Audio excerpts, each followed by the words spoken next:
आज 6 वाजेच्या समोरास हैदराबाद रोडला एक सिमेंटचा बंकर हा वेगाने जात असताना तो त्याचा ताबा सुटला का टायर फुटला हे अजून माहीत नाही. परंतु तिथले करून खाणारे दुकानदार, फॅब्रिकेशनमध्ये काम करणारे, गॅरेजमध्ये काम करणारे हे 2-3 दुकानामध्ये शिरलं. तिथं कमीत कमी आता 2-3 लोकांचा तर डेथ झाल्याचं कळलं. अजून आता सिव्हिलला 4-5 लोक आता आल्यात. 4-5 लोक मार्केट उडायला गेलेत आणि भीषण अपघात झालेला आहे. हे खरं अपघात कसं झालं याची चौकशी होणे गरजेचं आहे. कारण त्या कामगारा आपल्या पोटापाणीसाठी काम करत असताना अचानकपणे ॲक्सिडेंट झाला. म्हणजे ॲक्सिडेंट 2 झाला तर वेगळं आहे, पण हे दुकानात शिरतं आहे ही अतिशय दुर्घटना, फार वाईट दुर्घटना आहे.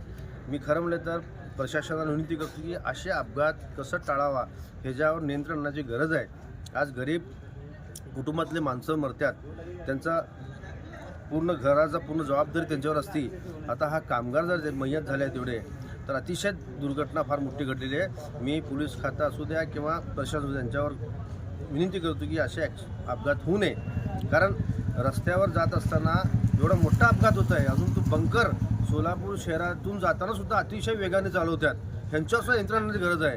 कारण ज्यावेळी बघता आपण अक्कलकोट रोडपासून सुद्धा गाड्या जातात ते फार मोठ्या प्रमाणे ते सुद्धा बघा. अनेक वेळा अपघात घडल्यात, अनेक वेळा कितीतरी लोकांचा जीव गेलेला आहे. ह्याच्यावर यंत्रणाची गरज आहे. त्या